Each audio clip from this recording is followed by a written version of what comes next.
Hello, this is me, Laura POPPLOW.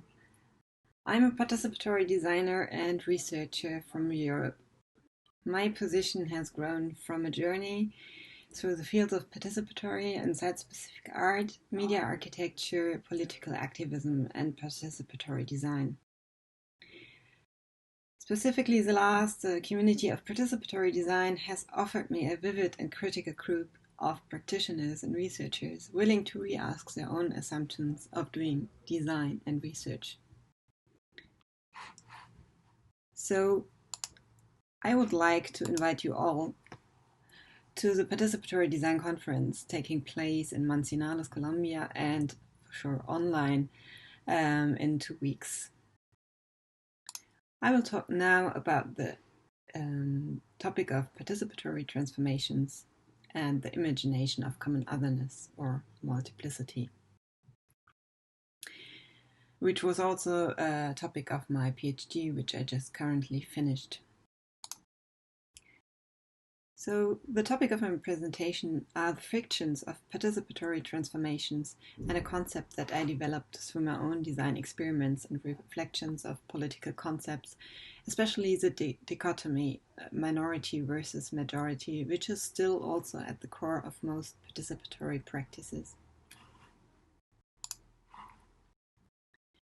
Looking at our planet and the mess we are in right now, one could really ask for the manager. And this perspective is still the most widespread even in transformation sciences. But I would like to invite you here to consider not management as the most daring question of transformations, but the question of how to make transformations as democratic, diverse, and participatory as possible. And therefore I will propose to consider imaginations and the cultivation of otherness as key factors, especially in design.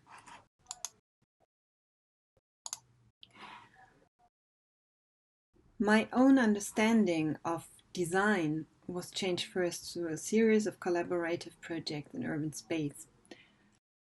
But I was challenged even more in my assumptions through my experience of working with fungi.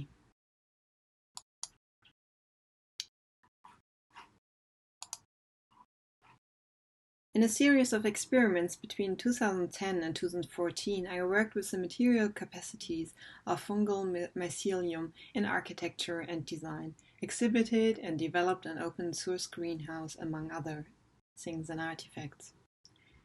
And I also ran a lot of public engagement, cultivation workshops in very diverse and also challenged communities. My understanding of design as an open process between experimentation, collaboration, and co-creation got challenged deeply through the long-term engagement with fungi as collaborators in the design process. I started to see that the most interesting things happened not as something planned, but emerged from the correspondence with workshop participants, materials, and the agency of the growing fungi. Like here, for example, the small mushroom growing from a glove that was overgrown by mycelium. And this was really a nice serendipity moment of this fruiting body of the mushroom growing there. In two longer commitments with an urban and a rural community centering on collaborative fungi cultivation, I started to see the parallels between the fungi's ability to create life-enabling networks for their surrounding and my own care for and with the communities I involved in. I started to realize that co-creation is not always only a joyful act of creating together, but involves also rejection, like participants, for example, leaving behind the fungi they were supposed to grow at home, as in this shelf here. And it also involves grief when you as a designer realize that you do not only have to let go the authorship of your work, but also your assumptions of what good participation should look and feel like. So I reframed my practice in retrospect, parallel to fungi activities. the emerging or fruiting bodies, their caring with trees, for example, and other living beings in the soil, and their acts of letting go, as in the fungal activities of feeding on dead organic materials or in spore liberation, like the spore traces you can see here on the shelf. So trying to grasp my work with fungi, I stumbled upon the difficulty of finding the right terminology for it. Others are not necessarily non-humans, nor should they be read as other than normal.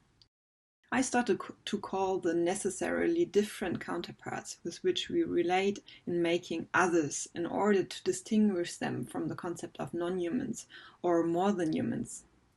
Both are notions that presume the human primacy, but they also seem to forget about the differences of human actors by unifying them under the umbrella term of the human. I therefore follow the proposal of Rancière to understand equality as a supposition in a world of differences. If we place equality as an assumption, not an aim, we also could read majority as an assumption and not an aim. This is where Deleuze and Guattari's political thinking starts, and the fictive figure of majority versus minority, a dichotomy they propose to contrast with it by becoming minoritarian of everybody.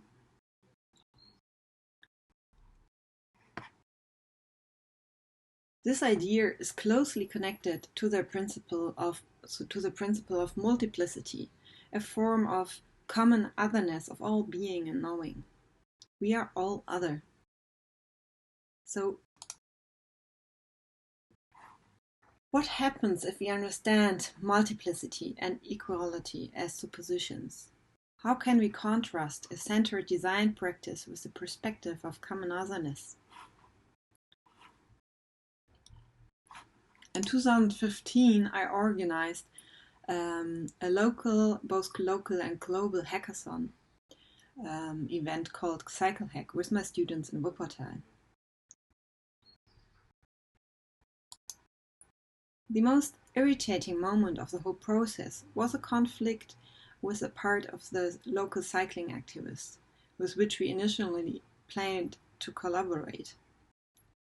They attacked us through social media activities and by non-participation, a circumstance which made the conflict nearly impossible to handle.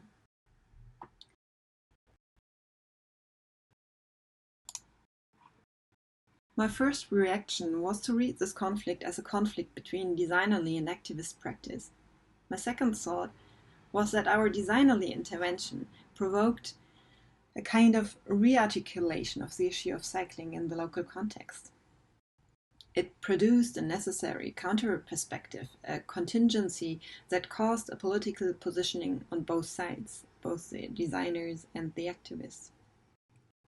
But it was not until I understood the otherness in the conflict not only as a contrast of different positions, but as a conflict of different temporality, a contrast of the slow construction of activist practice situated in the local political context and the approach of a global hackathon, which establishes a strong temporal regime favoring quick mediated action and thereby also excluding other temporalities and local action.